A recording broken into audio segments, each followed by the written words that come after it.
Confesso que agora eu não quero que pare, quero que demore. Salve, salve, rapaziada! Sejam bem-vindos mais uma vez ao programa Quarentenados, Deus Samba na Cash. Eu, Marcão, com meu parceiro Dinho, temos um grande convidado aí, especial. Vai dar trabalho pro Dinho, porque o Dinho é um zagueiro, ele é um atacante, experiente, né, Dinho? Logo, antes de começar, gostaria que vocês curtissem a nossa página aí, tá? O link, o sinalzinho aí, né? O sininho.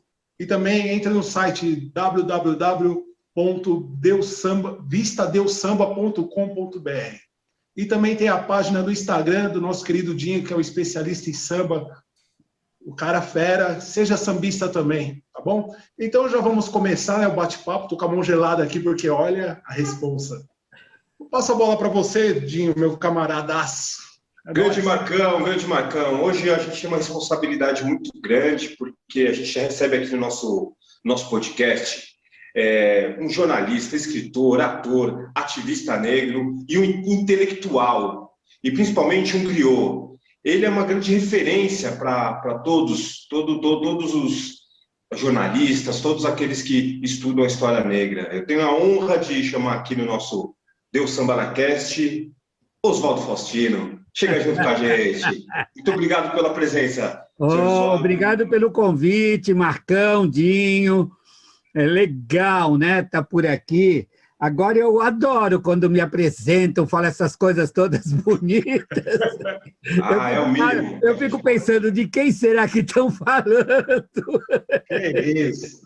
Não, isso é o mínimo, sim. E é isso que a gente faz com pessoas que merecem, sabe? Pessoas que têm a história pautada no jornalismo sério, de cultural, nas pessoas que ajudaram a gente chegar onde nós estamos agora, né? Porque respeite chegar, né? Como diz a música, respeite chegou. Eu queria saber o seguinte, senhor Oswaldo. Primeiro que o senhor falasse assim, como começou no jornalismo, o senhor começou em 76, e como é que foi o processo para você, de fato, escolher o jornalismo como profissão? Legal, legal. Bom, na verdade, o jornalismo não era a minha primeira opção de vida, né? Eu sempre gosto de contar essa história porque é bem interessante. Ela tem tudo a ver, inclusive, com a escravidão. Opa, como assim? É simples.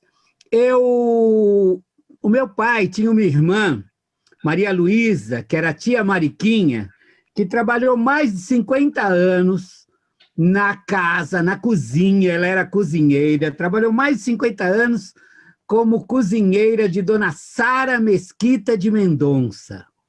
Dona Sara Mesquita de Mendonça era irmã do Júlio, né? Do Júlio Mesquita.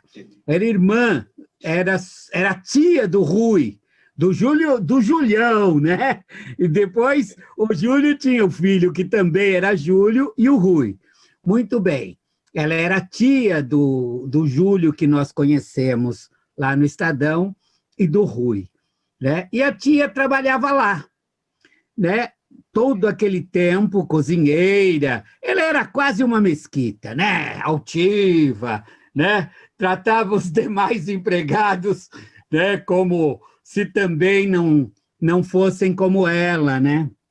Mas o interessante dessa história é que o meu pai era ferroviário, Benedito Faustino era ferroviário, mas nas férias ele ia limpar a biblioteca de Dona Sara, né? Ele pegava lá um lote de livros, eram todos livros encadernados em couro, né? E ele limpava os livros e tal, e ia limpando. Não sei nem quanto ela pagava, mas eu sei que aquilo era uma tradição. Por conta disso, o Alfredo Mesquita, né, fundador da Escola de Arte Dramática de São Paulo, falou para minha tia: ô Maria Luísa, o Dito não pode ir lá servir sopa na EAD para os alunos? A minha prima, não lembro o nome da prima, mas a minha prima vai lá à tarde, faz a sopa, mas ela não pode ficar à noite. E a EAD só funcionava à noite. Então, o Dito não pode ir lá, quando ele sai da ferrovia, não pode ir lá servir sopa. O meu pai, poxa, trabalhava direto, né? De manobrador, era um trabalho pesado e tudo mais. Não dava para fazer isso. Aí ele acharam como única solução pedir para minha mãe. Então, o meu pai ficava na ferrovia e a minha mãe ia lá servir a sopa. E levava a Bel, que é a minha irmã, 1 ano e 5 meses mais velha que eu, e eu. Então, a gente, pequenininho, dá de cara com a escola de arte dramática, vê como alunos Araciba Labanian, Edgar na Boteca, né? Nossa, era um povo que virou grande nome aí, do teatro, da TV, Paulo Vilaça, Benê Silva, era um pessoal ferrado. E eu, molequinho, ficava babando, né, nas aulas. Então, é claro que eu queria era ser ator. Ser ator. Né? Meu sonho era, eu quero fazer isso que esse povo faz, que é muito bom, né? Só que durante todo esse período que a Dada, minha mãe, serviu sopa na EAD, vendia salgadinho, fazia o café, etc., passaram 2 alunos negros, o Benê Silva e uma moça chamada Ruth, que eu não sei o sobrenome e não sei se ela fez carreira. Claro que não era a Ruth de Souza, era bem mais jovem, né?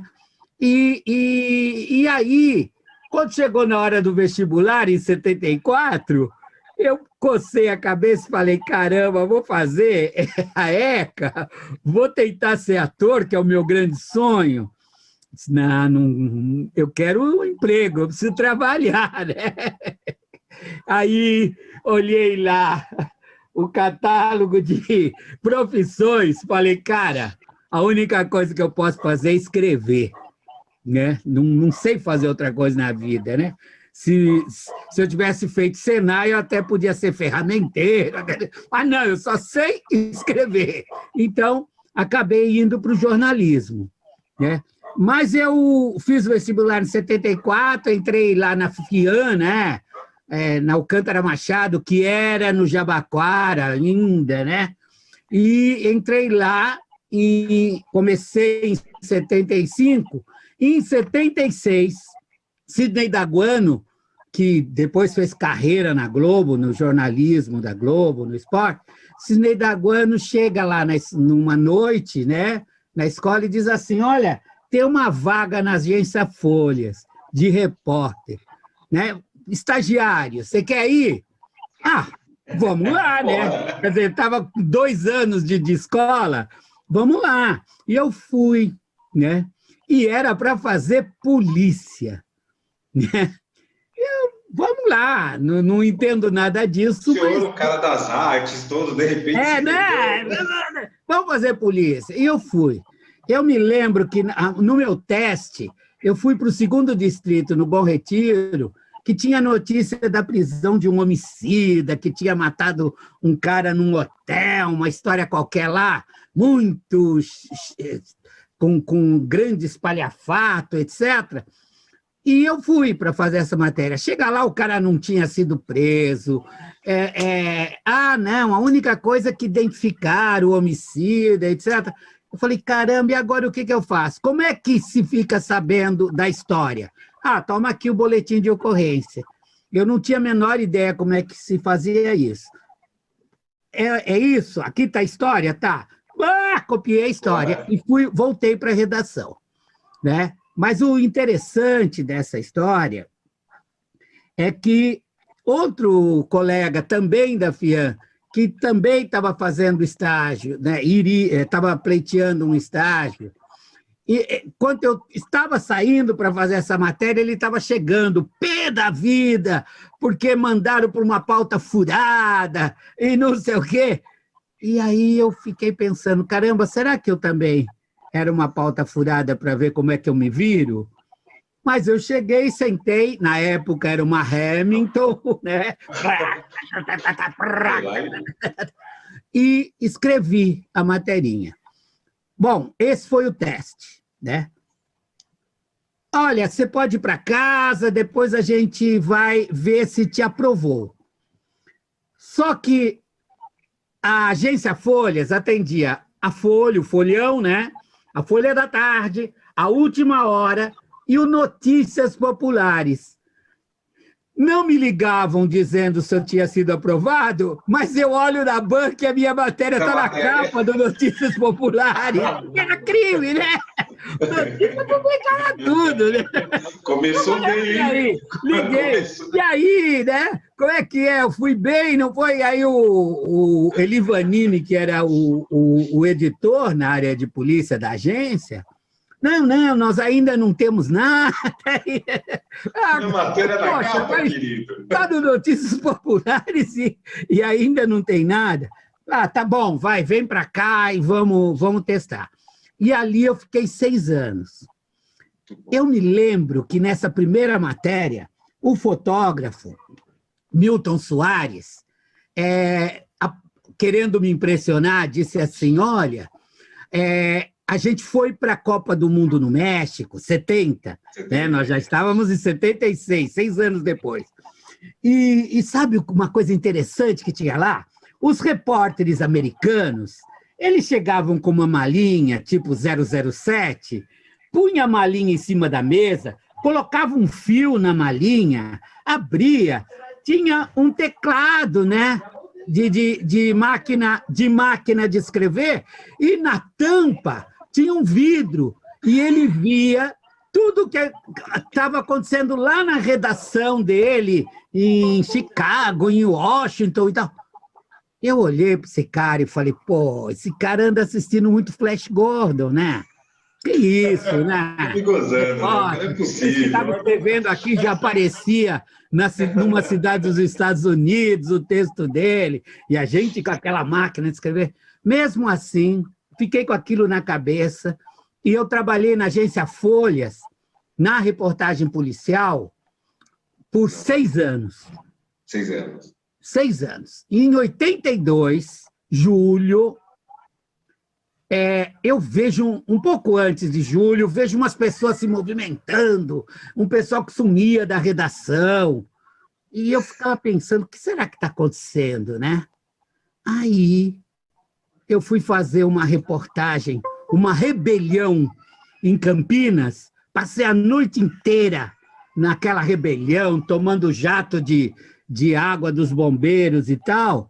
Quando eu chego de manhã, o diretor disse assim, olha, como é que foi lá? Eu falei, ixi, tem bastante material. Ah, tá. Então escreve lá, depois que você escrever a matéria, passa aqui. Olha, não esqueça de preencher que você tem mais uma diária, porque você viajou, você tem mais isso, mais aquilo. Falei, nossa, que diretor preocupado, né, com o meu bem-estar. Só que eu fui falar com ele, tinha um monte de gente olhando para mim. Aí eu cheguei, ó, tá aqui a matéria, tal. Pô, legal, depois eu leio, tal. Olha, você sabe que nós estamos implantando o sistema. Vamos colocar computadores na região, na redação. Né? E nós fizemos uma avaliação e concluímos que algumas pessoas não vão se adaptar. Você é uma delas. Então, caramba! Tá despedido.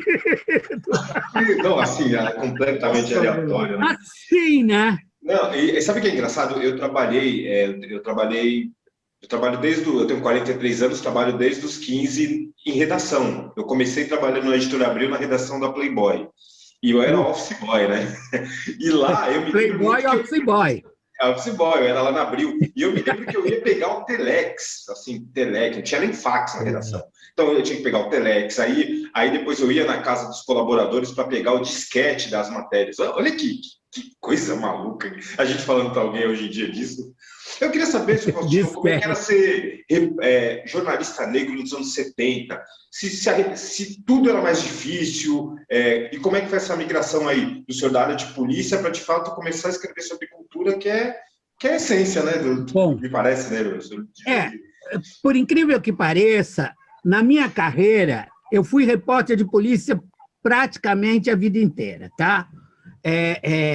Saí dali em julho da agência Folhas, fiquei um mês sem trabalhar, e em 1º de setembro, fiquei agosto sem trabalhar, em 1º de setembro eu entrei na Agência Estado, de 82. Fui sair em 2008, né? Então, fiquei esse período todo lá, mas aí saí da Agência Estado, fiquei no Estadão, e sempre fazendo polícia, tá? Sempre, cotidiano, mas era muito mais polícia. Acontece que, paralelamente, eu tinha outros empregos. Fazia rádio, fazia TV e tal. E eu fui convidado para ir para o Diário Popular para substituir um editor, Daniel Bruin, que estava fazendo uma pós.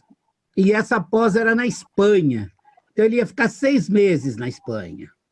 Não sei se era pós, se era mestrado, mas era alguma coisa que ele foi fazer na Espanha. E precisava de um editor de cultura. E lá fui eu, né? Todo feliz da vida. Fui convidado pelo secretário de redação, que foi meu colega de FIAM, Luizinho.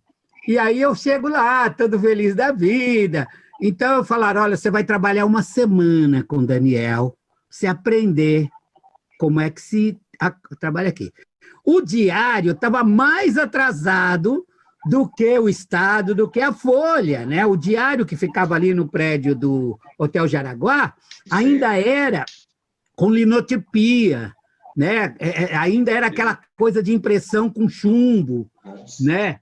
Ainda era com as imagens, eram, como é que chamava aquela coisa que era de zinco, aquelas chapas de zinco. Eu não me lembro, tinha lá um nome técnico, mas eu sei que eu como editor, fazia questão de ir lá na gráfica para entender como é que funcionava essa relação, para não ter essa coisa, a redação e a gráfica, né? Já que eu ia ser editor. Mas o interessante dessa história é que Daniel fez assim, você trabalha com cultura onde? Eu falei, eu nunca trabalhei com cultura, não. Eu sou um cara ligado em teatro, faço teatro amador e gosto muito de música, etc. Mas eu não trabalhei ainda com cultura.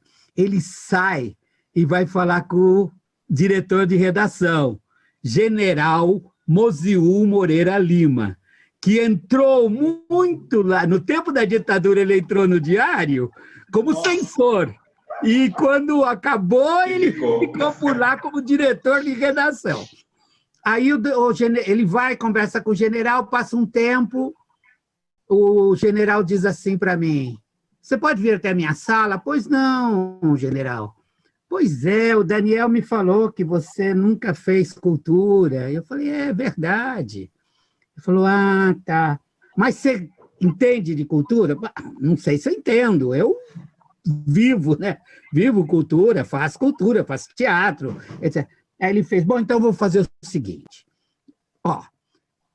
eu gostei de você, então nós vamos fazer a seguinte forma, durante 3 meses você vai receber salário de repórter.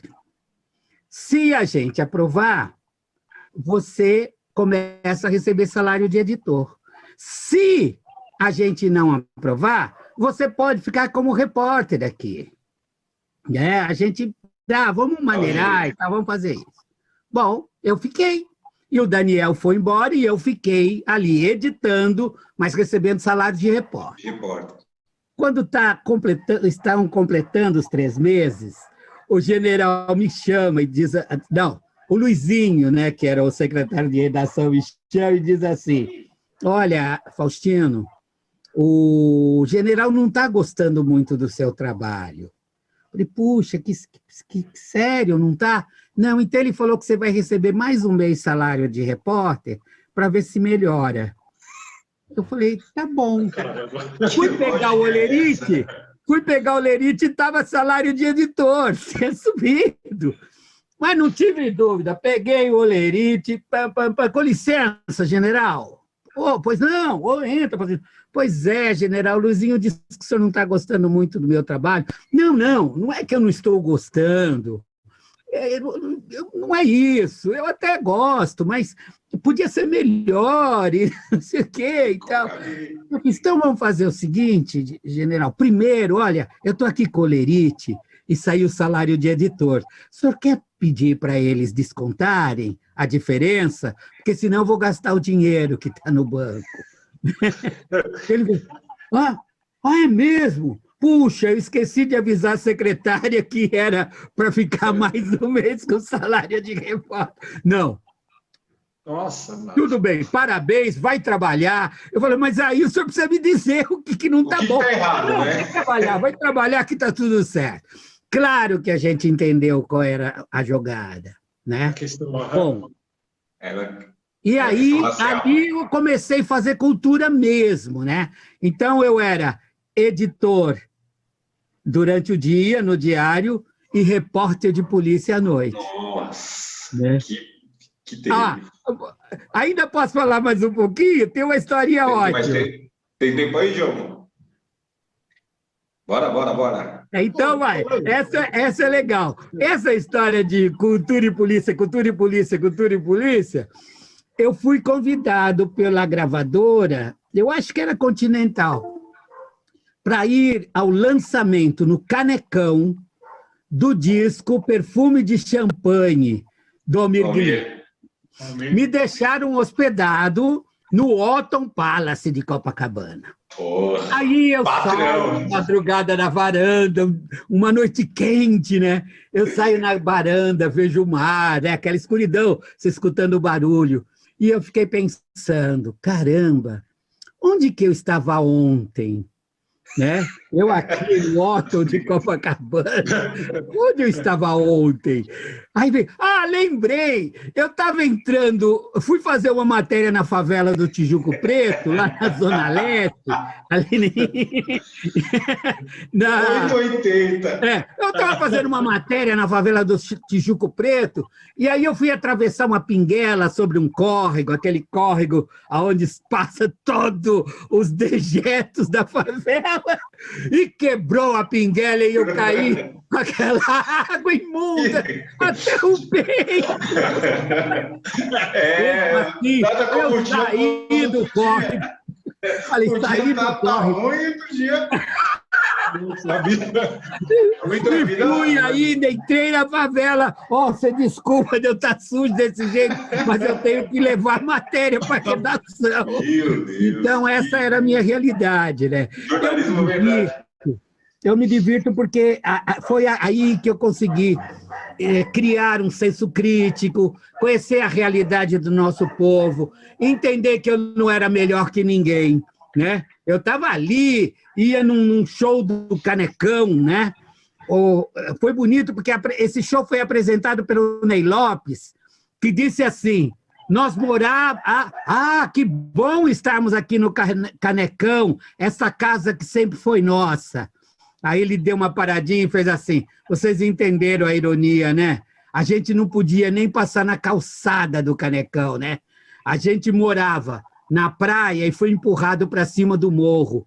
Morava no morro quando a especulação imobiliária chegou, empurrou a gente para a Baixada, né? E cada vez vai empurrando. Ele falou, ainda bem que empurraram para dentro, porque senão ia empurrar a gente para dentro do mar. Eu nunca esqueci essa fala do Ney Lopes. Foi muito interessante, mas eu fui aprendendo a ter esse senso crítico. Então, quando as pessoas falam, poxa, Faustino, você é militante do movimento negro, eu digo, gente, eu sou um cara que caiu no córrego, sabe? Num córrego que quer esgoto. Não tem nada disso, né? Tudo que está dentro da minha cabeça é fruto de reflexão e de observação, né? Só isso. E de vivência mesmo, né? De poder conviver esse 880 de estar na favela e estar num lugar chique. É meio que a gente vive como jornalista negro, porque a gente circula, a gente não vem naquele patamar de jornalistas que só cobrem coisas importantes. Não, a gente tem que construir uma carreira até chegar lá, e isso tem que cair no córrego. Tem que cair no córrego. O companheiro está cobrindo manifestação toma tiro de borracha no olho, Eles estão rindo para não fica jurar. 20 anos para a justiça decidir o que vai, que ele é vítima do Estado, né? Que ele é uma vítima do Estado, né? Não ouvi, Marcão. A gente só toma pancada o tempo todo, né? tempo A gente todo, tá ali o tempo e vai caminhando. É por isso que você não me vê todo de nariz em pé. Nariz em pé porque se eu só tomei porrada da vida, né? Eu teve madrugada que eu ia trabalhar, estava 2 horas da manhã num ponto de ônibus aqui na Lapa, na Lapa, esperando um ônibus para ir fazer o plantão da madrugada, parou o carro de polícia, eu tomei tapa na cara, cara. Tomei tapa na cara, o cara chegou mão para a cabeça, eu pus a mão na cabeça. Enquanto um policial procurava alguma coisa no chão, não sei se era droga, arma, o que ele procurava, o outro ficou conversando comigo. Ele falou, você assaltou um cara lá embaixo. Eu falei, não assaltei ninguém. Mas onde você está indo? Eu falei, eu estou esperando o ônibus. Aliás, o ônibus veio e a viatura estava fechando. O que eu estou fazendo parou, no ponto de ônibus, né? Seu policial, o que eu estou fazendo aqui no ponto de ônibus? Pois é. Eu tinha assaltado um cara e fui pegar um ônibus. Vai pegar ônibus. Tudo romantizado, né? Aí o ônibus parou e eu com a mão na cabeça e o outro, enquanto um procura, o que mandou pôr a mão na cabeça, estava procurando alguma coisa no chão. Aí o outro veio conversar comigo, disse, está indo para onde? Falei, estou indo trabalhar, o que você faz? Eu sou repórter. Repórter, da onde? Do Estado. Eu trabalho no jornal Estado de São Paulo e trabalho à noite. Agora, não vou nem para o Estado, agora estou indo lá para o Parque Dom Pedro, na sala de imprensa da polícia, que eu faço um plantão lá, depois que eu vou para a redação. Aí o cara, você tem alguma identidade? Claro, peguei o crachá, dei para ele. Tá, pode abaixar a mão. Eu abaixei a mão, o outro lá no chão chegou perto de mim, plá, na minha cara. Eu não falei para você ficar com a mão na cabeça, cara. Aí eu falei, não, ele está indo para o trabalho. Ele faz o quê? Ele é repórter. É bom saber. Então, a gente precisa entender que naquele tempo eu não tinha barba branca, né? Eu era um jovem negro. Então, meu amigo, era mais um que ia aparecer com um revólver na mão, né? Era mais um que ia aparecer com o revólver na mão. Essa tradição, nem durante os governos progressistas mudou, né? A gente pode falar, não, mas melhorou, né? Eu acho que não melhorou, não, né? Não houve punição, né? Não houve... tem uma coisa, Dinho, Marcão, é muito importante a gente entender isso. Tem uma coisa, eu como durante, imagina, quase 30 anos fiz reportagem policial, eu sei bem como é que se produzem os boletins de ocorrência. Tem um texto básico, né? Então, cada vez que você fala, olha, teve um bandidinho que morreu trocando tiro com a polícia, o texto básico é mais ou menos assim, não muda, varia uma coisinha ou outra. Declaração do policial. Estávamos em patrulhamento de rotina quando avistamos 3 indivíduos em atitude suspeita. Né? Eu já começo questionando o que é atitude suspeita. Quem é o agente, o sujeito na atitude suspeita? É quem está ou quem suspeita? O sujeito é quem suspeita. A tua atitude, Marcão botou a mão no pescoço. Eu estou achando que ele vai pegar alguma coisa dentro da camisa para me dar um tiro. Então, ou seja, eu é que sou o agente que estou vendo, né? Não a atitude dele. Bom, mas eles achavam que isso era uma atenuante, tá? Avistamos 3 indivíduos em atitude suspeita. Aproximamos e dispararam contra a guarnição. Atiramos no revide e logramos atingir um deles, né? Logramos atingir um deles. Socorrido de pronto, morreu a caminho do nosocômio. Esse é o texto. E aí, com o passar do tempo, eu disse, mas todo boletim de ocorrência... Todo mundo assiste? São sempre 3, atiram, um é atingido, E aí eu pergunto para vocês, vocês imaginam por que de 3 sempre um era atingido? Só um? Porque os outros 2 fugiram? Os outros 2 fugiram ou não houve excesso. Não houve excesso da parte da polícia. 2 conseguiram fugir, o que não fugiu acabou sendo baleado. E um dia, Dinho e Marco, um dia no IML, uma pretinha que trabalhava lá na necrópsia me chama e diz assim, vocês jornalistas precisam fazer alguma coisa. Eu falei, que coisa? Ela falou, olha, eu estou cansada de fazer necrópsia, de morto. Curioso é que o morto é quem é indiciado, tá? No auto de resistência à prisão seguida de morte, o morto é indiciado e os policiais são vítimas, tá? Então, ele falou, eu estou cansada de fazer necrópsia de morto em resistência à prisão seguida de morte e encontrar buraco de bala na axila. Buraco de bala na axila, ou o cara está tirando para o alto, ou está com a mão levantada. E eu falei, opa, vamos fazer sim. Me dá os laudos aí, que eu vou... Pô, quero trabalhar em cima disso. Já chamei o fotógrafo, o cara falou, não, o laudo eu não posso te dar, porque isso vai me comprometer. Eu disse, você vê como é que é? Quer dizer, eu tenho que tomar providência, mas eu vou provar. Eu vou provar como isso que você me falou. Né? Você vê, eu saí do jornalismo diário em 2008. Né? 12 anos depois, isso está vivo. A história é a mesma. Amanhã você pega o jornal, é a mesma conversa, é a mesma...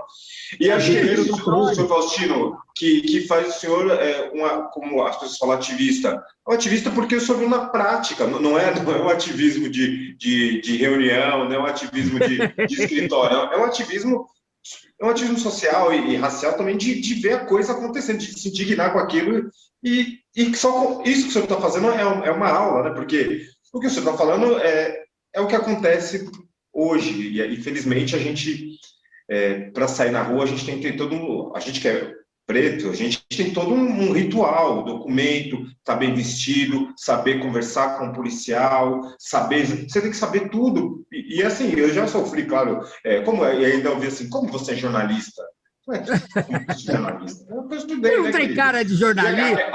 Não tem cara, ou aquela coisa assim, esse carro é seu mesmo? Aí você fala assim, olha, você está com o meu documento, está com a minha habilitação e o documento do carro. Se você sabe ler, se você souber ler, você vai chegar a essa conclusão. Não pode falar isso. Bom, eu queria agora levar a nossa conversa para um lado mais... mais nervoso. Mais suave, porque esses assuntos me deixam muito nervoso, porque essa indignação... Bota a bola no chão. Aconteceu comigo, aconteceu com o seu Faustino, acontece comigo, vai acontecer comigo também, a todo momento. Com você, com meu filho, se eu tiver um dia, e a gente tem que, a nossa luta é para que isso não aconteça. A gente está brigando, e acho que esse caminho que a gente tem desse podcast é para passar a experiência para que isso não aconteça. Exato. Essa é a nossa voz.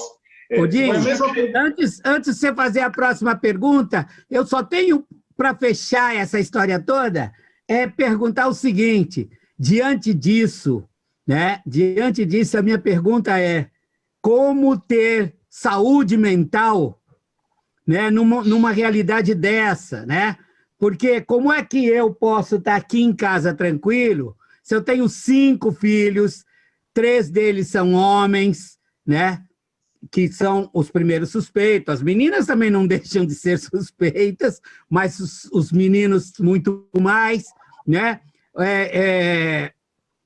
Meu filho, o Diomo, que vocês bem conhecem, teve uma ação policial que, se bobeasse, ele estava assaltando uma farmácia. O outro, Damiso, que trabalhava lá no Jardim Ângela, na volta, quando está chegando em casa, em Moema, também é abordada, a polícia enfia a mão no bolso dele e tira um pacotinho de erva e diz, isso aqui? Ele diz, olha, isso não é meu, né? Você está dizendo que eu coloquei no seu bolso? Não sei, mas não é meu. Quer dizer, vocês Vocês imaginam este maconheiro que resistiu à prisão e foi executado. Isso é constante. Sabe o que está... eu escrevi esses dias a respeito no Facebook. Agora diz que inauguraram umas câmeras da farda, né? Do policial. Eu vi esse post. Acabaram as resistências à prisão seguida de morte. Será que os bandidos sanguinários agora não querem ser filmados, por isso que não atiram na polícia? Vai ver que é isso. Né? Então, é louco, cara, muito louco. Mas vamos mudar de assunto. Não, mas foi muito bom. É só porque, por exemplo, isso é o que o rap diz, né? Tipo, é engraçado, né? Eu cresci ouvindo Racionais e o que os caras falavam, eles falavam coisas lá no começo dos anos 90, é o que o senhor está relatando, sei lá, um pouco antes, é o que acontece hoje, isso não muda. Enfim, eu queria agora falando só, para finalizar até essa parte mais jornalística, como é que foi trabalhar na revista Raça, ajudar nesse processo? Isso foi bom demais, cara. Porque foi a primeira revista, se eu estiver enganado, para você me ajude aí, que falou mesmo da nossa autoestima, né? Do homem negro, da mulher negra, a gente bonito, a gente ali fazendo editorial de moda, matérias falando da nossa personalidade. Como é que foi esse processo? Um Haroldo? Bem legal. Ela não chega a ser a primeira, Dinho. Na verdade, nos anos 70, nós tivemos, como tinha... Nossa, os meus 69 anos, o alemão já está me rondando. Nós tivemos uma revista que era a tradução de uma dessas famosas revistas negras americanas, a mais famosa de todas. Que ano que foi, seu Oswaldo? Oi? E que ano que foi isso?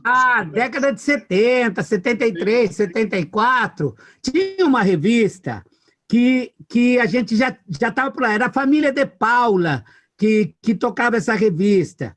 Eles, se não me engano, eles eram ligados a uma entidade chamada CACAB, que era primeiro na Bela Cinta, depois na São João. Já tinha essa revistinha, mas ela não era uma revista de banca. O pioneirismo da Raça é ser uma revista de banca, né? Uma revista de mercado, né? Isso era muito, muito interessante. Mas a gente já tinha, a Milton Cardoso editou essa revista, eu escrevi nela, outras pessoas escreveram, Neuza escreveu nela, Neuza Maria, é uma ativista, está aí até hoje, escreveu no Versus, durante muito tempo, no caderno Afro-Latino-América. Enfim, muita gente escreveu nessa revista, né? Como freela mesmo. E, gente, que coisa, o nome não me vem. Mas e outras revistinhas também surgiram, sabe? Se a gente pensar, teve aquela Black People, né, que é o de preto que fazia, tem aquela revista de rap maravilhosa, que é o Pode Crer, que era feito pelo Guilherme. Pode crer, eu me lembro, ela veio antes da Raça? Ela trabalhava o rap, mas ela trabalhava num contexto, quem editava era o Flávio Carrança, trabalhava num contexto de negritude, né? Pode crer. Então, a Raça, quando chega, ela chega por uma iniciativa do Haroldo Macedo, que morava em Nova York, né? Ele tinha tido uma agência de modelos negras aqui, chamada Maria Fumaça, né? Foi morar em Nova York. Aí lá ele começou a querer fazer cinema, e ele queria fazer um filme de capoeira. E ele encontra a Joana Fu, que é uma descendente de coreanos. Ele encontra lá em Nova York, vão jantar juntos e tal. A Joana Fu tinha trabalhado com ele na Maria Fumaça. E ele falou, então, quer financiar um filme sobre capoeira? E ela disse, olha, eu sou dono de uma editora Símbolo, né? Filme eu não tenho grana para bancar, mas vamos fazer uma revista voltada para a comunidade negra? Ele falou, vou pensar a respeito. Aí ele lá já pensou que a revista tinha que chamar Raça, mas tinha outras revistas Raças, né? Raça do Flamengo, Raça Corintiana, tinha outras revistas, então chamou Raça Brasil, né? E aí, quando eles começaram... Bom, aí ele vem para São Paulo e volta para São Paulo e começam a discutir a criação dessa revista. Eu tinha trabalhado no Grupo Abril, naquela... Não era na Editora Abril, era uma daquelas outras editoras lá. Eu não me lembro o nome. Onde tinha lá as revistas de segunda linha da Abril. E eu fui convidado para escrever, a editora chamava-se Mara Maganha, uma jornalista que está aí até hoje. E a Mara me chamou para trabalhar, para fazer uma revista que era a franquia do Gugu, né? Gugu Liberato. Era Sabadão Sertanejo. E lá fui eu fazer Sabadão Sertanejo, lá na Abril. E, ao mesmo tempo, continuava repórter de polícia no Estadão. Já tinha saído da folha. E aí, fui fazer Sabadão. E a Mara foi convidada pela Joana Vu para editar a revista Raça Brasil. E ela me chama. Olha, eu vou editar uma revista voltada para a comunidade negra. Nós fizemos uma pesquisa pela Grotera, fizemos uma pesquisa e descobrimos uma grande inverdade do mercado, né, que diz que negro não consome. Negro não consome, negro não vende. Né? Negro não vende, se tiver negro na capa de revista, a revista não vende. E se tiver... E o negro não consome. E a Grotera vai e descobre que a gente era um grande mercado. Né? Faz uma grande pesquisa e mostra que a gente era um grande mercado. Era um grande mercado consumidor, que consumia de coisas cotidianas artigos de luxo. Né? Você tem negros em todas as camadas sociais. E aí, então, é possível criar uma revista de banca, uma revista de mercado. Vocês sabem que quem sustenta é o comercial, não é a venda, né? Não é pagar os 5, 10 reais do preço de capa que banca a revista. O que banca é o comercial. Então, precisava ter esse material para ir atrás das agências de publicidade. E aí, Mara me segurou lá umas 2, 3 horas discutindo pautas possíveis para 10 números e depois me pediu que fizesse uma matéria. Bom, fiz a matéria, mandei. Nem me lembro que matéria era, fiz uma matéria, mandei. Aí eu vejo revista Raça na banca. Ai, que legal! Nossa. Corri comprar, né? Eu também. Aí procurei. E a matéria não tinha saído. Nossa, que decepção. Aí liguei, Mara, o que aconteceu? Eu falei, Faustino, aquela matéria é muito boa, mas a gente guardou para soltar no número 2. Então, eu não estive na Raça desde a número 1. Estive a partir da número 2. Mas foi a partir da número 2, eu escrevi na Raça por 20 anos. Por 20 anos. Fazendo as matérias que não eram as matérias que eles chamavam de perfumaria. Basicamente, o objetivo daquela primeira fase era a autoestima. Mas sempre tinha uma matéria sobre Black Power, uma matéria histórica, um personagem africano, né? Escrevi sobre Garvey, Du Bois, enfim, né? Abdias, enfim. Eu sempre escrevia, me chamavam para escrever essas outras coisas. Então, foi muito legal. Durante 20 anos, eu fui identificado com aquilo. Daí... Não, pode dizer. Marcão queria dizer alguma coisa. Desculpa, eu interrompi, porque eu achei que o Marcão fosse falar alguma coisa. Era só dizer que realmente essa época da revista Raça, eu trabalhava na lanchonete Subway. Cara, e deu um boom. A questão da autoestima foi realmente muito pra cima, cara. Eu lembro que eu ganhei uma camiseta lá na Rua São Bento da revista Raça, que as meninas estavam fazendo justamente isso aí está falando, a campanha, né, mostrando, distribuindo, enfim, material, e foi muito interessante essa fase aí. Eu acho que dali, pelo menos para mim, né, porque acho que é ali que botou os negros na... É porque, o seu Faustino, o que é engraçado é que a gente, como jornalista, você tem toda aquela, como você falou, as pesquisas de mercado, e tem toda aquela coisa legal. Eu e o Marcão, né, a gente tem mais ou menos a mesma idade, a gente era na rua, a gente era a pessoa que ficava assim, um mês inteiro esperando para comprar. E eu me lembro muito bem que quando saiu a Raça, fazer até um contraponto, foi o auge do pagode 90. Então a gente começa de uma hora para outra a ter uma representatividade como nunca teve. Então eu tenho uma revista que fala comigo, que era a Raça. Eu ligo a TV, eu começo a ver lá os pagodeiros, catinguelê, não sei o quê, os caras que se parecem comigo na TV. Eu viro um cenário, eu acho que é ali, e aí eu começo a entender processos, por exemplo, que coisa da minha família nunca teve essa conversa muito de negritude, muito normal. E eu começo a entender certas coisas, assim, tipo, olha, é verdade, de fato, eu não estou em nenhum lugar, não tem comercial, não tem artista, não tem nada. Nesse período eu trabalhava na Playboy, e essa era real, porque a gente tinha acesso aos números. Toda vez que tinha uma mulher negra na capa, eram as menos vendidas no mês. E sempre saía da edição de fevereiro, porque era edição de carnaval e todo mundo sabia que ia vender menos. Então, tinha essa coisa que gente negra não consome e o povo preto não consome e não vende. Vem a Raça aí, ó, deu uma paulada na cara de todo mundo. E aí eu me lembro muito das matérias do senhor, que era justamente essa, de repente, era de repente um assunto sério, era aquela história, era uma coisa de conteúdo que você tinha que dar vontade de pegar, era uma aula, né? Você pega e você guarda para contar essa história para alguém, que era bem isso, né? Obrigado pela conceituação de aula, né?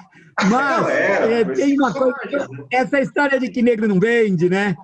Fez com que uma dessas revistas especializadas em noivas, né, da editora Abril, eu não sei se era Manequim, uma delas, durante 30 anos, nunca publicou uma matéria com noiva negra. Aí, um dia, uma edição lá, não sei qual, publicou 6 páginas num editorial com uma noiva negra. No mês seguinte, na sessão de cartas, tinha uma carta que levaram na redação da Raça para a gente ver, porque se contasse a gente não acreditaria. Estava assim, muito bonita aquele editorial, com aquela modelo negra, ela é muito bonita, os vestidos também e tudo mais. Mas eu quero pedir uma coisa, por favor, não esqueçam de nós também, as mulheres brancas. Ou seja, uma edição com 6 páginas incomodou que a pessoa escreveu na sessão de cartas. Não esqueça de nós. Se dissesse, não esqueça de nós as índias, não esqueça de nós as ciganas, não esqueça de nós as orientais. Não, nós, as mulheres brancas. Então é louco, cara. Eu vi uma entrevista do senhor aí no canal, não me lembro onde, que o senhor falava exatamente isso, que do tempo que trabalhou, por exemplo, no Estadão ou em lugares de cultura, o senhor tinha uma coisa interna de que, pelo menos uma vez por semana, ia valorizar um artista, um negro, né? E no Diário Popular. E aí o senhor contou a história da Alaide Costa, se não me engano, me desculpa, eu não lembro o nome da cantora, o senhor deu uma página e ela ligou lá para o senhor.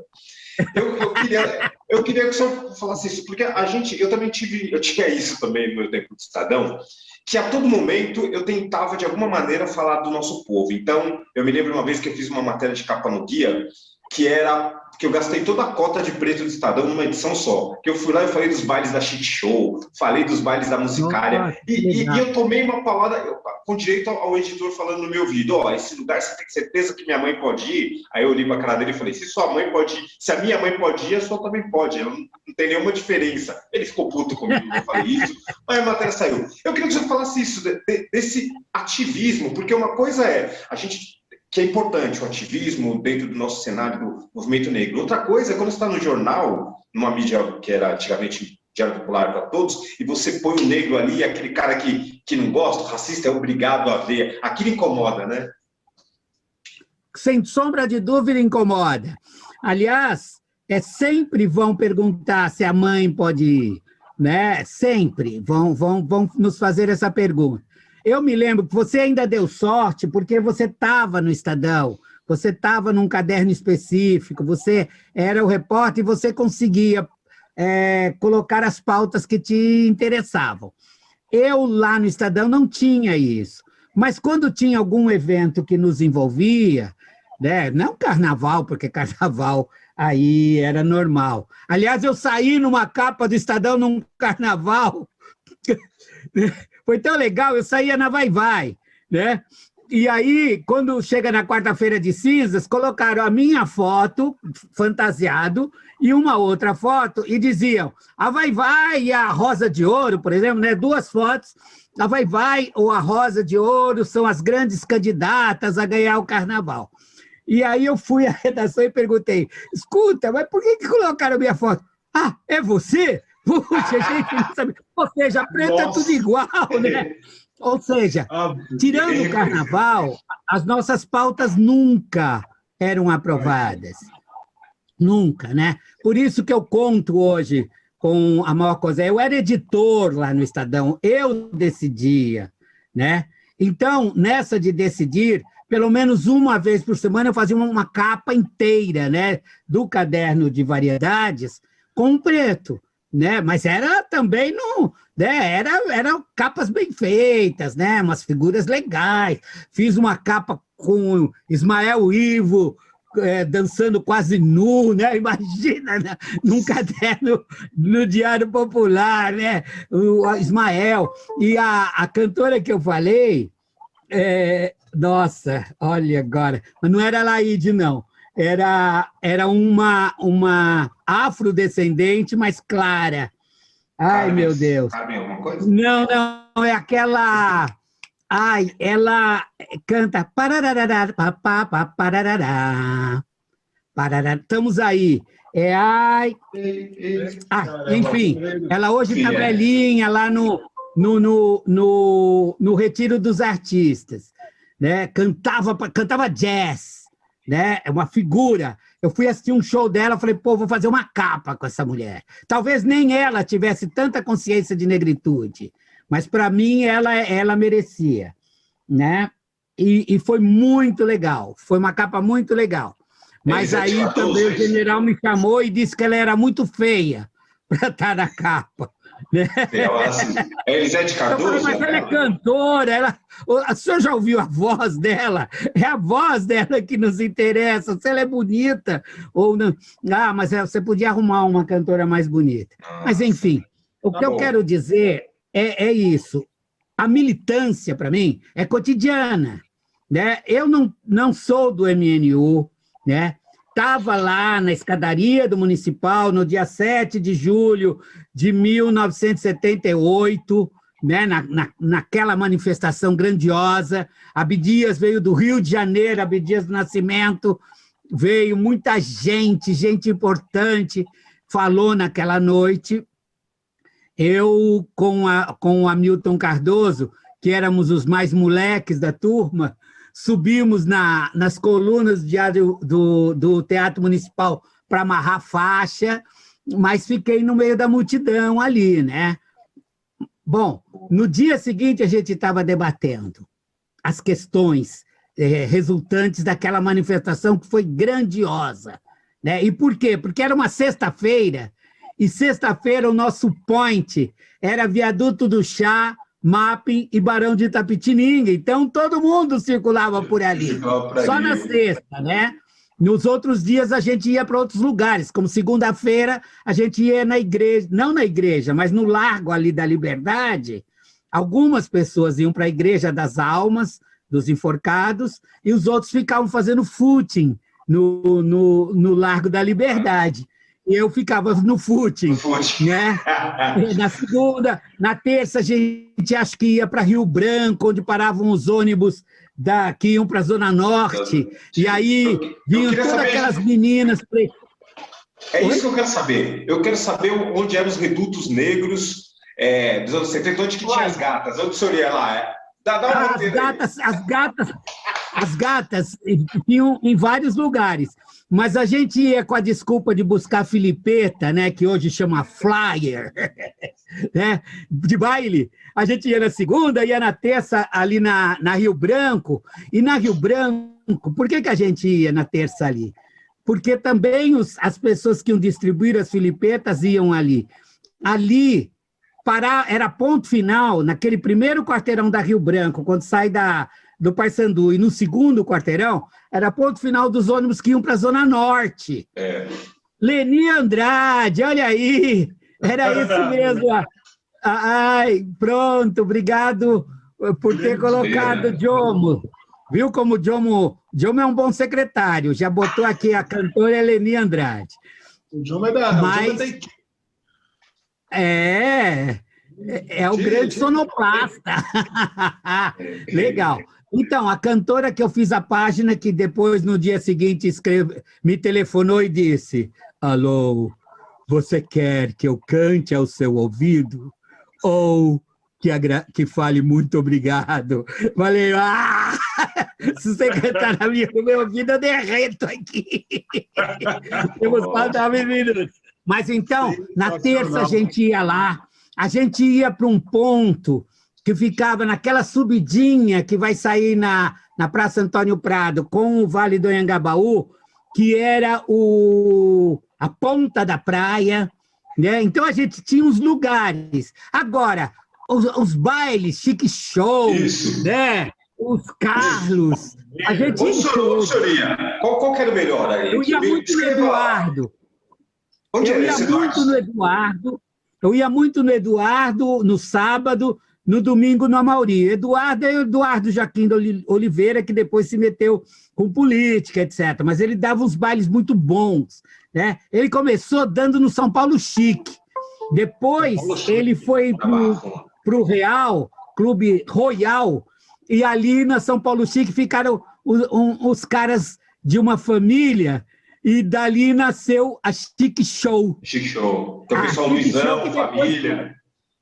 Luizão, Carlos Família,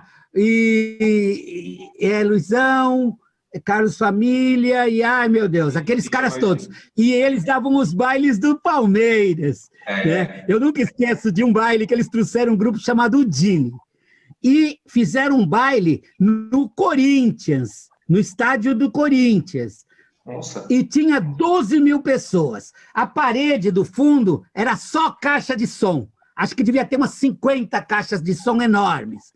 Os caras saíram dali, quando terminou o show no Palmeiras, e foram no Corinthians, e foram para o Palmeiras. Tinha 15 mil pessoas no Palmeiras. Então, tinha 12 mil no Corinthians e 15 mil no Palmeiras. Gente, ou seja, tinha exatamente o mesmo palco. Isso mostra o quanto a Chique Show era poderosa. Esse grupo Dini era um grupo de rap americano. Nesse tempo, desculpe, nesse tempo, quem as pessoas que o senhor serviu e falou assim, cara, esse tipo, eu sei que foi Jimmy Borroni já veio, o Roger da banda Zap. Nossa, Billy Paul. O senhor lembra que o senhor viu? Billy Paul. Nossa, olha, todos esses e mais um pouco. Do Brasil, era Tim Maia, era Jorge Ben, teve show de Simonal, sabe, era uma negrada. Então, tinha no nosso dia a dia, nos nossos bailes, o mesmo efeito que depois, em 96, teve a Raça, que era essa coisa da autoestima, né? As filipetas, né, os flyers, eram com imagens de artistas americanos, sempre. Sempre imagens de a negrada com aquele chapéu, 7/8, aquelas meninas gatas, né? Era e como é que era o estilo visual? Como é que tinha aquela tradição que tinha que fazer todo mundo fazia um sapato e era uma roupa? Como é que era preparo para ir no baile? A boca de sino, né? Era o tempo da boca de sino. E teve uma coisa que hoje nós não poderíamos fazer, mas lá naquele tempo teve, que era muito importante, era o cabelo Black Power, meu irmão.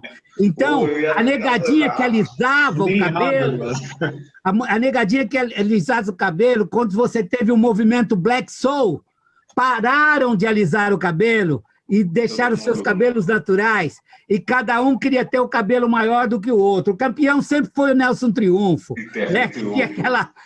Era chamado de homem-árvore, né?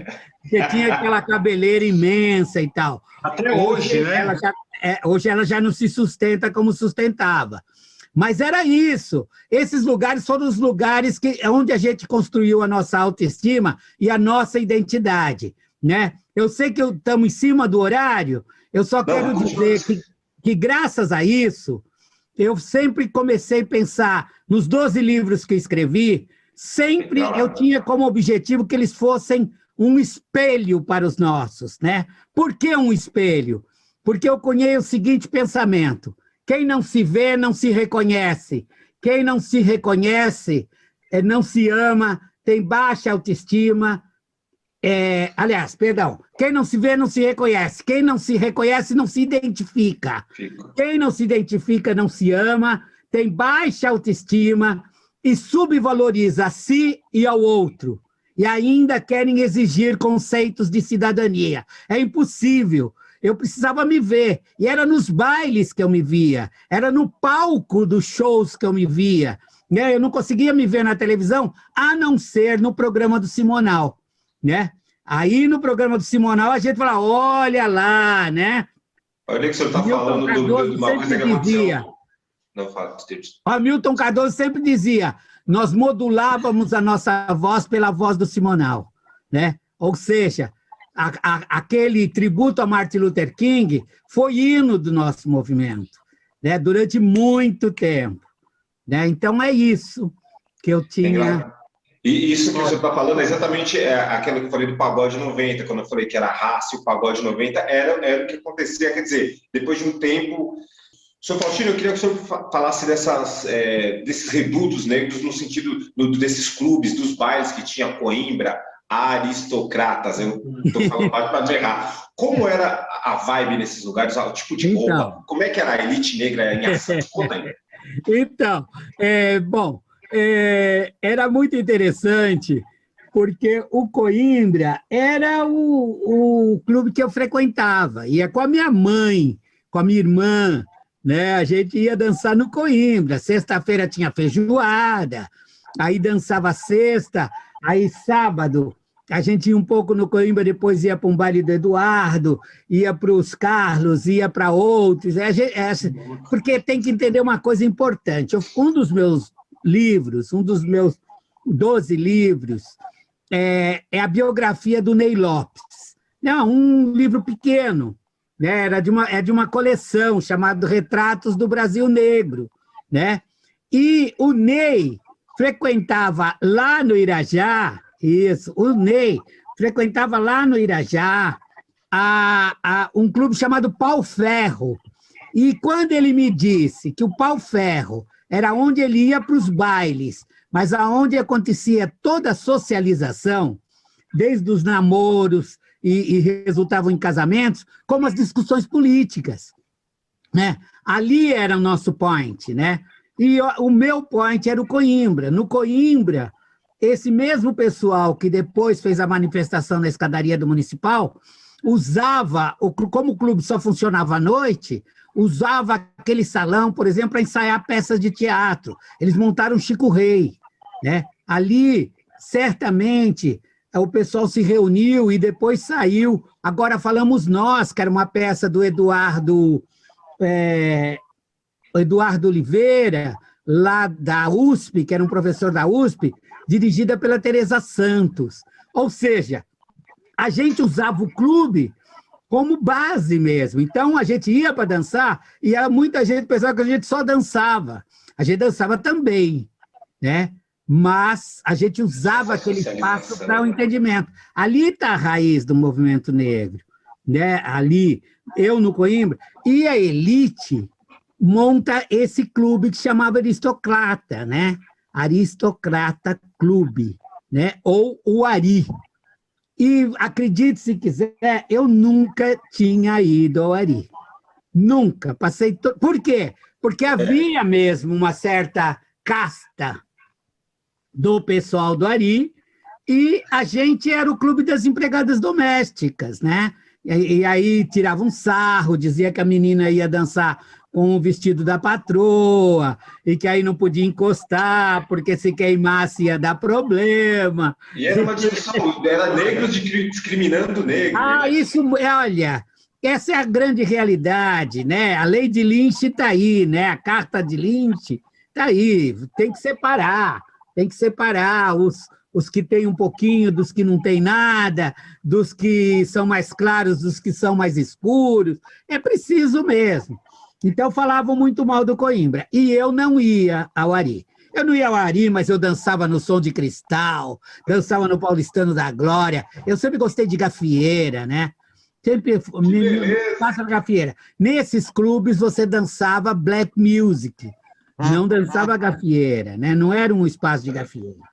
Mas eu sempre gostei da gafieira, eu saí em escola de samba, eu tocava prato na Vai-Vai, já agora, mais recentemente, saía na frente da bateria tocando prato e tudo mais. Mas isso bem mais recente. Mas no passado, eu não ia. Aí, quando eu era editor lá do Diário, entra um cara na redação e vai direto na minha mesa e fala assim, eu vim aqui perguntar por que você nunca foi ao Aristocrata Clube. Eu falei, desculpa, quem é o senhor?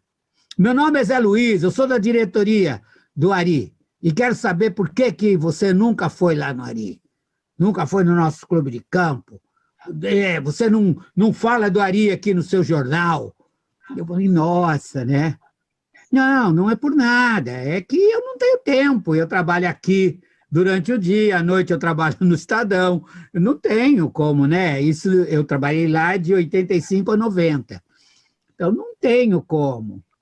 Aí ele falou, então, sexta-feira agora você vai comer a nossa feijoada e aí você vai descobrir o Ari, de qualquer jeito. Eu fui. E aí eu falei, gente, por que eu... Da mesma forma que o meu clube era o clube das empregadas domésticas, lá era o clube do pessoal de nariz empinado. E que nada, né? Era um cara exatamente que pensavam como eu, né? Eram muitos profissionais liberais, muito funcionário do fórum, porque o emprego de elite da negadinha era trabalhar no fórum, né?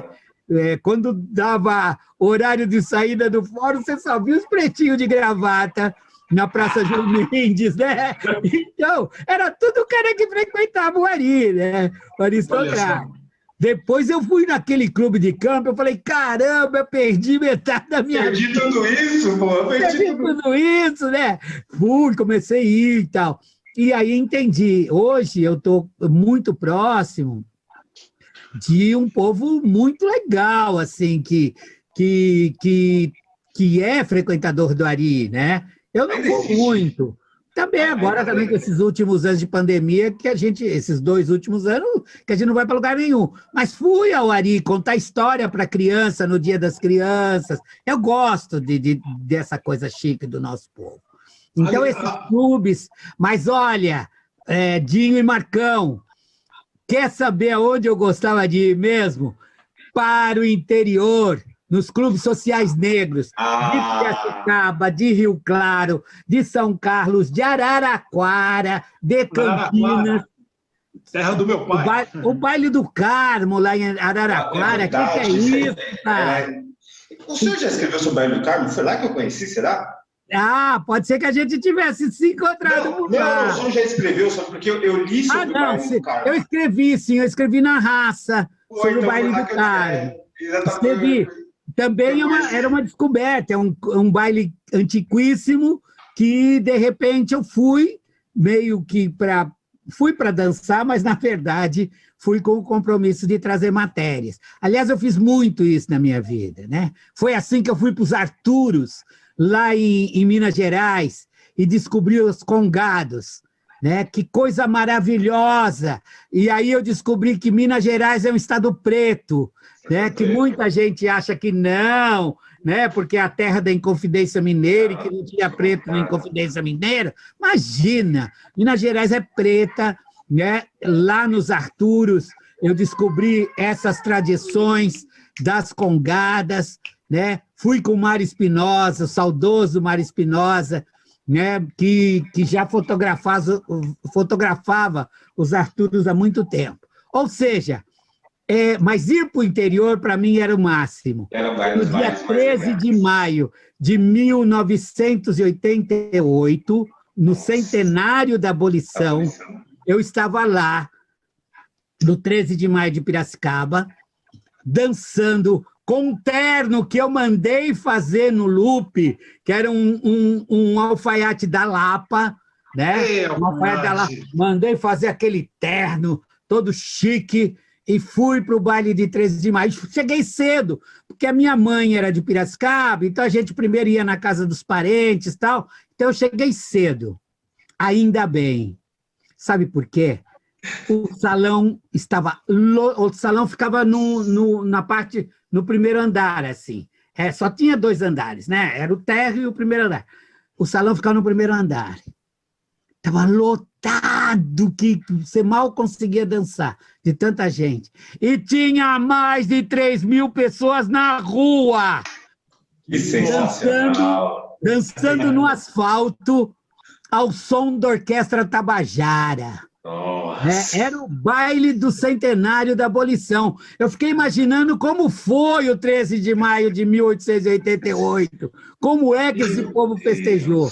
Né? Porque a gente aqui no centenário, mesmo sabendo que a abolição estava incompleta, que o nosso povo continuou sendo discriminado e não sei o quê, naquele 13 de maio de 1988, a gente estava feliz. Um amigo meu, um advogado, Paulo Cacheira, né, chegou tarde, né, foi daqui de São Paulo, chegou muito tarde. Aliás, era procurador eu não me lembro de que área aí da justiça, ele era um procurador, mas ele ficou na rua. Dançou do lado de fora. No dia seguinte, ele chorava de emoção. Ele disse, eu nunca vivi uma emoção como essa, né? De ver o nosso povo dançando na rua, né? As janelas, né?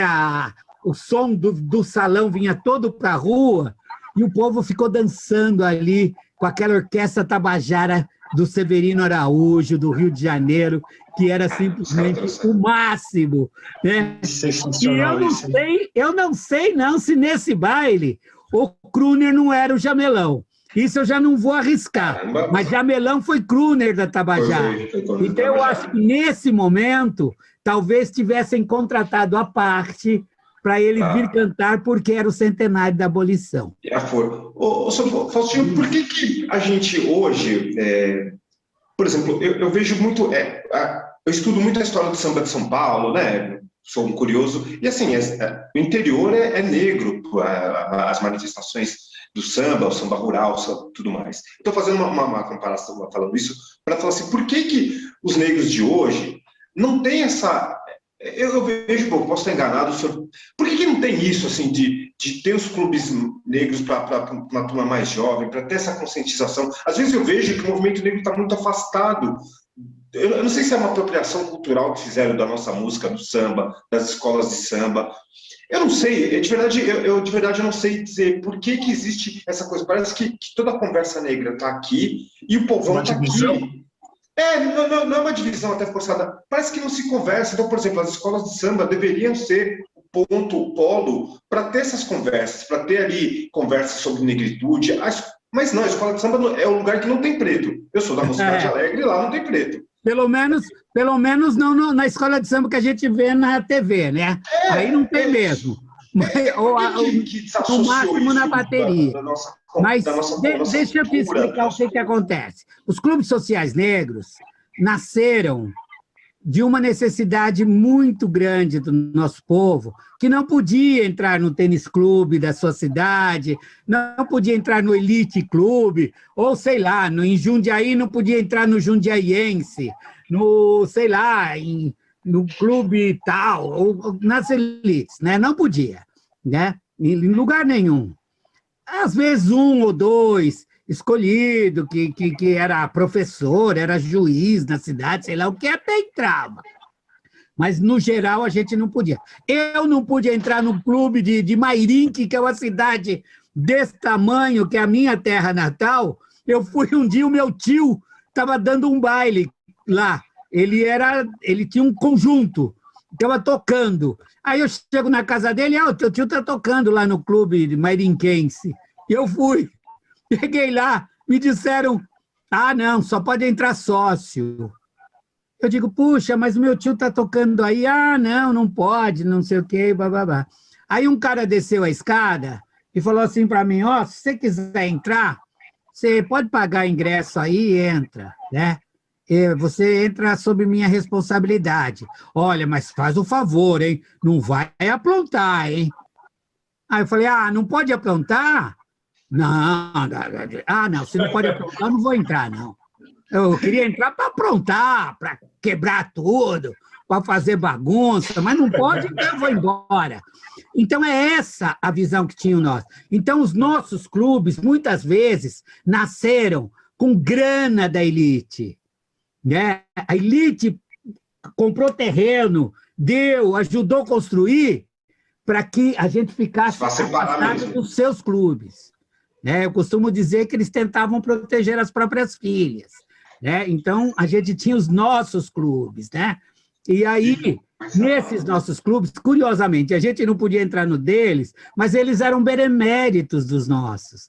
Então, sempre tinha a mesa do doutor fulano de tal, né? Tinha o espaço de fulano, ciclano, vinha nos nossos bares. Eu tive um amigo que me vinha dizendo, lá no 13 de maio de Piracicaba eu era o único branco que entrava, né? Não era, eu vi muitos brancos dançando lá, mas de qualquer forma tinham essa visão, que nós fazíamos o nosso clube e não deixávamos branco entrar.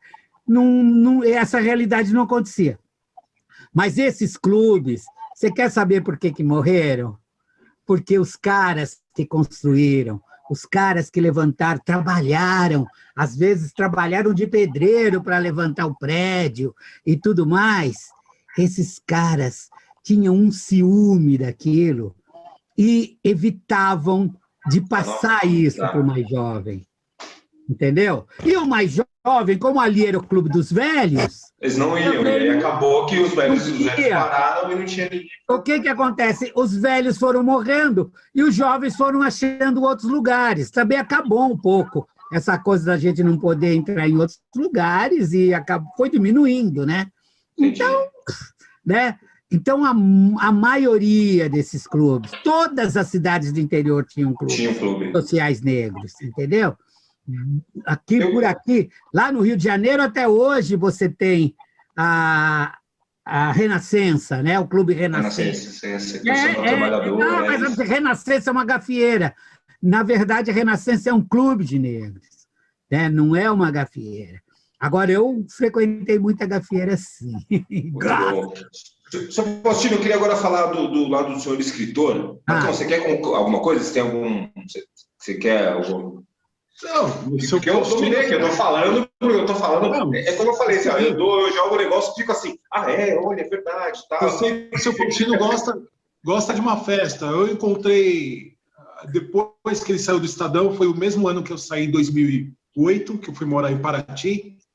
Aí, voltando, eu comecei meus trabalhos com as camisetas lá no Tadeu Caçula, lá no Samba da Freguesia. Foi onde que eu vi o seu Faustino lá, Samba autêntico. Samba autêntico. Depois encontrei o seu Faustino aqui na Parelha Luísa, né? Luzia, Parelha Luísa, acho que Luzia. Luísa. Luísa Parelha Luzia. Isso. E onde me marcou bastante foi o senhor lá no Rio Verde, na Pequena África, o evento chama Pequena África. O senhor contando a história para as crianças. Ali me marcou, eu tirei uma foto muito bacana. Foi sensacional, as criançadas paravam assim. Até eu estava parado imaginando isso. Você sabe? E foi sensacional. Marcão, você sabe quem que é culpado de eu ser contador de história? Quer dizer, eu sou naturalmente contador de história, mas como contador de história, que as pessoas começam a chamar para contar história, como aconteceu lá no Rio Verde com o Cabenguele, né? O Bucaça Cabenguele, né? Que fazia esse evento, né? E aconteceu o seguinte, cara. a pessoa responsável por isso chama-se Netinho de Paula. Né? Netinho de Paula, eu fiz uma entrevista com ele para uma matéria de capa da Raça, mas não era o Netinho artista, era o Netinho empresário, Netinho empreendedor. Ele era sócio naquela época de 14 empresas.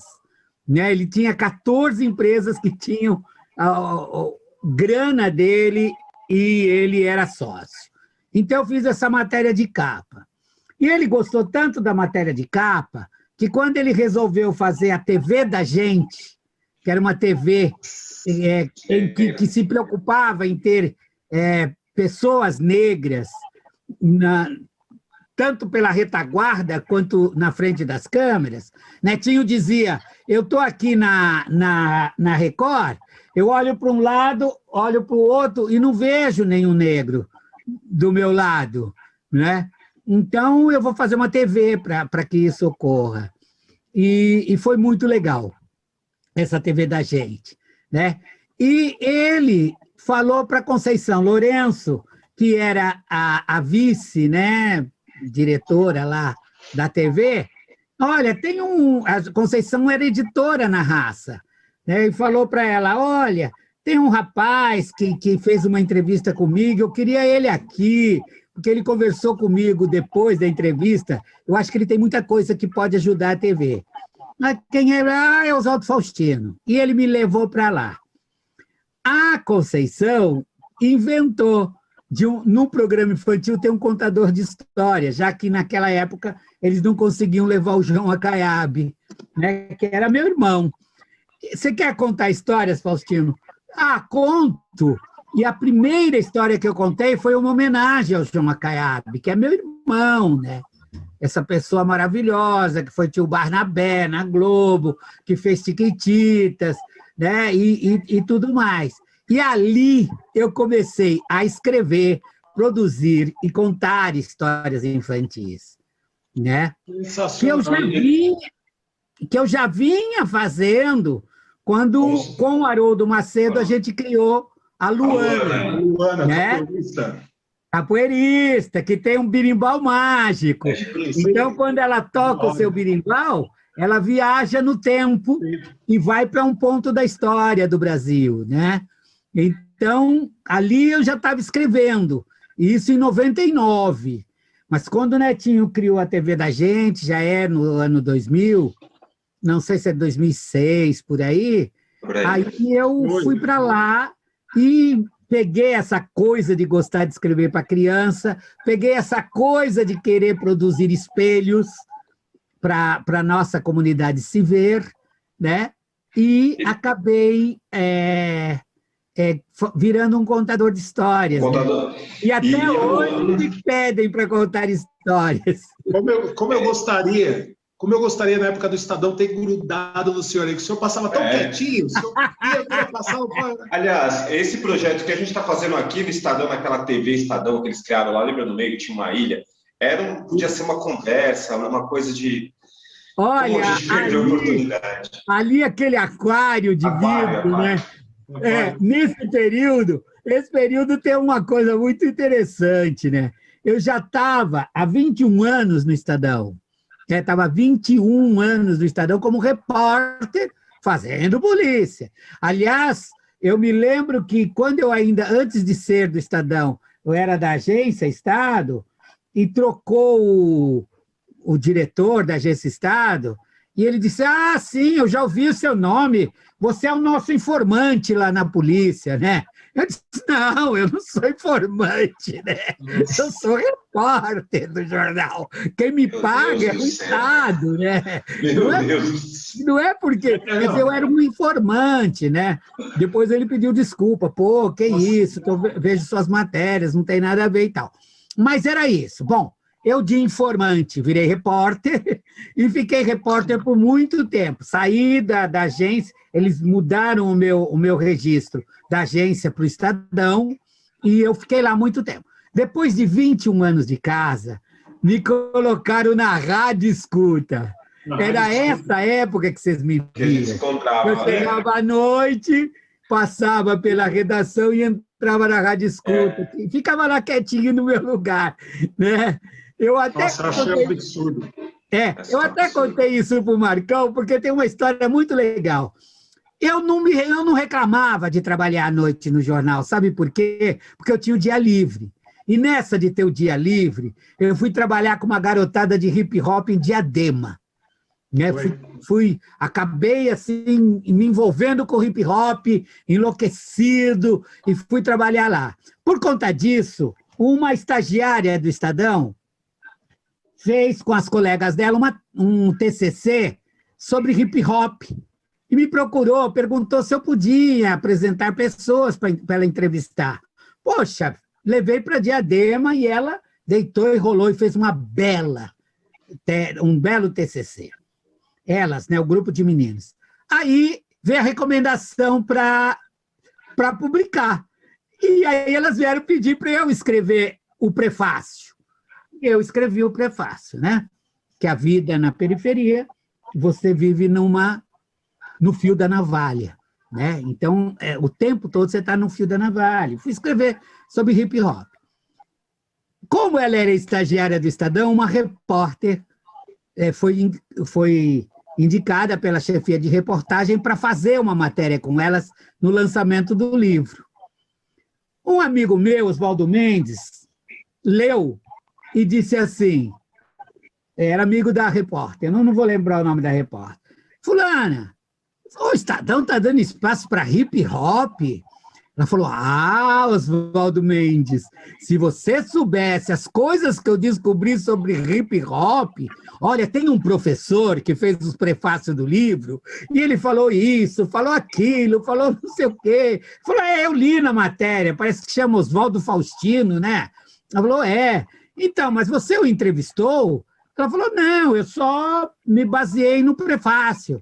Ele falou, mas por que você não entrevistou? Ela falou, eu não conheço, né? Não sei quem é. Ele falou, atravessa o corredor que ele está na porta da frente. Nossa! Ela fez assim, sério que ele trabalha aqui? Sim, vai lá. Aí está na rádio escuta. Aí ela, oi, tudo bem? Você é Oswaldo Faustino? Sou. Mas você é Oswaldo Faustino que escreveu... Caramba, eu te vejo aqui todas as noites, eu nem sabia que você era jornalista. Impressionante, é impressionante. E eu adorava essas coisas, porque quando me colocaram na rádio escuta, eu disse, agora eu estou feliz. Porque eu era repórter durante 21 anos, fui promovido para a rádio escuta, e eu vou me esforçar, porque quem sabe no ano que vem me colocam de estagiário. Né? É surreal, Ficar na rádio escuta é uma bobagem. Mas tudo isso que eu quero dizer é que eu adorava, porque eu tinha tempo para outras coisas. E nessa de ter tempo para outras coisas, eu acabei escrevendo esses 12 livros.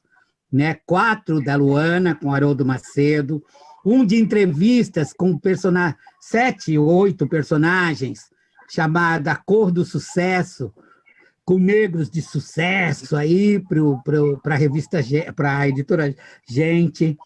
Fiz a biografia do Ney Lopes, fiz um livro sobre a Legião Negra, dos negros na Revolução de 32, né? Fiz A Luz de Luiz, sobre o Luiz Gama, e fiz o mais recente... fiz 2 didáticos, junto com um grupo de educadores, 2 livros didáticos sobre africanidades, e o mais recente chama-se Se Eu Pudesse Voar. Né? Se Eu Pudesse Voar, eu depois vou passar para o Jomo fazer chegar na mão de vocês. Boa. Tanto A Luz de Luiz, esses eu tenho aqui em casa, os outros eu não tenho. Mas A Luz de Luiz e Se Eu Pudesse Voar, que é uma viagem de um personagem chamado Naná Candelária, lá do Rio de Janeiro, um sobrevivente do massacre da Candelária, é uma viagem desse garoto para o continente africano.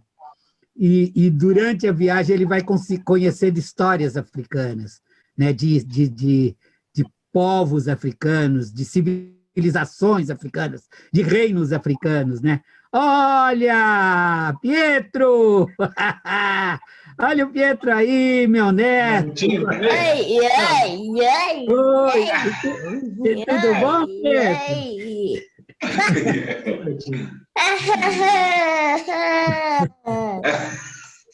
Tá vendo? Domingo, Olha, que bom esse podcast em que eu consigo ver meu neto, que a gente se vê pouquíssimo com essa história de pandemia, né? Que legal, meu filho e meu neto vieram visitar a gente com medo, os recebeu no portão. Acha que pode? Não acredito. Eu chamo de Jominho. Jominho! Tem 9 minutos. Vamos encerrar? Vamos encerrando. Só, Faustino, a última pergunta que eu tenho é: eu queria que se o senhor se considere um Tebas. Ah, que chique! Isso aí foi coisa do Guilherme, quando me entrevistou e usou essa expressão. Porque o senhor falou que gostaria de ter feito um livro sobre o Tebas, né? E o Tebas eu conheci da música do Geraldo Filme. Isso. E aí, de repente, eu vi o senhor falando isso, que o personagem que o senhor gostaria de ter escrito sobre ele, né? Mas aí o nosso querido Abílio Ferreira, né, que agora tem trabalhado muito em cima do patrimônio histórico da cidade de São Paulo, basicamente o patrimônio histórico negro da cidade de São Paulo, ele recuperou a história do Tebas. Aí já é um trabalho de pesquisa profunda, né? O samba do Geraldo fala de uma São Paulo do passado e coloca o Tebas nessa história, né? Mas agora, por conta do livro do Abílio e tudo mais, o Tebas foi reconhecido pelo Instituto dos Arquitetos como um precursor da arquitetura de São Paulo no século XVIII. Né? Então, é muito importante esse personagem, um escravizado, né, que se torna um arquiteto, não só um pedreiro, né? Ele não só construía, ele projetava, ele trabalhava com pedras, ele fez frontispício de várias igrejas, né? Fez fontes e tudo mais. Então, e aí virou essa história. Quando alguém queria dizer que fulano era muito bom, dizia que era um Tebas. Né? Por isso que eu te chamei de Tebas. O senhor é muito bom. Gentil. Você é muito gentil. Eu falo que o senhor é muito bom. O Estadão, por isso que está lá naquela desgraça que está agora, porque ele não valorizava pessoas boas, como o senhor. Vai ter que falar mesmo. Muito gentil. Mas é verdade.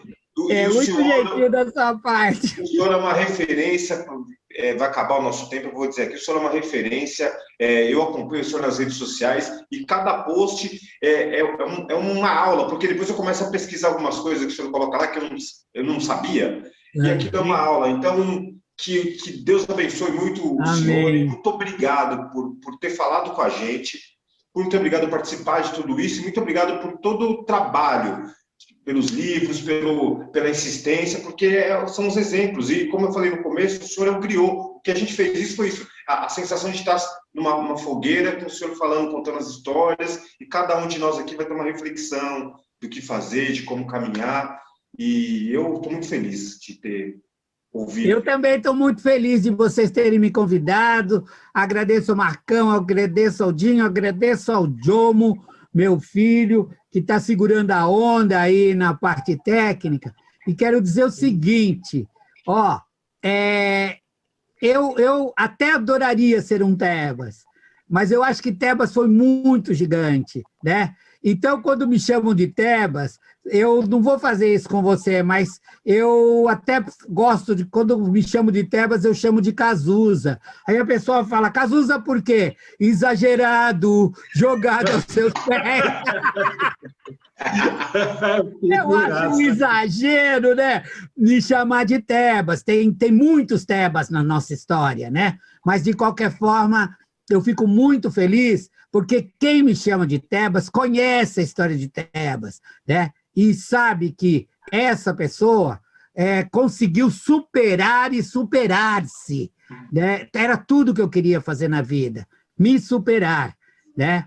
Eu sei que não me superei, porém, eu procurei fazer sempre, estar sempre atento, tentar fazer o melhor, né? Fiz muito pior em alguns momentos, mas isso é a vida, né? Eu acho que isso é a vida. Agora, quanto mais a gente vai ficando velho, e olha, aí no ano que vem eu já chego aos 70, né? A gente tem que se esforçar, tendo o Tebas, sim, como referência, né? Sabendo que a gente tem que estar na academia, mas também tem que estar na escola de samba, no terreiro, na capoeira, com os nossos, né? Sempre com os nossos. É isso que eu quero mesmo da minha vida. Muito obrigado. Marcão, se quiser finalizar... Vou finalizar. Antes de mais nada, agradecer. Gostaria muito de ter conhecido o senhor lá dentro. A gente estávamos tão próximos, né? O senhor na Rádio Escuta, eu na editoria de artes e o Dinho no JT. Foi uma pena, mas acho que tudo tem seu jeito, né? Marcão, eu conheci o Marcão errado, esse é o problema. Eu conheci o Marcão repórter lá, que era do JT. JT, o doidão. Então, fazia os sabonetinhos, né? Quer dizer, se me falasse é outro Marcão que você tem que conhecer, eu ia lá. Nossa, minha cabeça ia fazer assim, ó. Mas tá tudo bem. O senhor é referência e eu acompanho. Eu fico muito feliz, obrigado por ter aceitado o convite, que isso é Adeus Samba na Cast Quarentenados, nós buscamos toda a nossa cultura aí, referência, representatividade, né? Foi DJ Puff, foi o seu Dadinho, agora o senhor, semana que vem vai ter uma convidada aí super bacana, a Maiara, tenista, e agradeço o pessoal aí que está acompanhando. E acompanha aqui no canal do Quarentenados do Deus Samba na Cast, também no podcast e no Instagram, gente. Muito obrigado, até a próxima, então. Valeu, Dinho, valeu, seu Faustino. Um beijo. Muita luz para todo mundo. Muito obrigado, gente. Obrigado, seu Faustino. Muita luz para o senhor. Obrigado vocês também.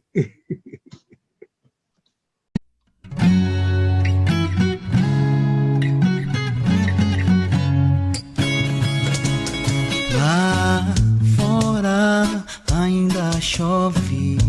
Confesso que agora eu não quero que pare, quero que demore.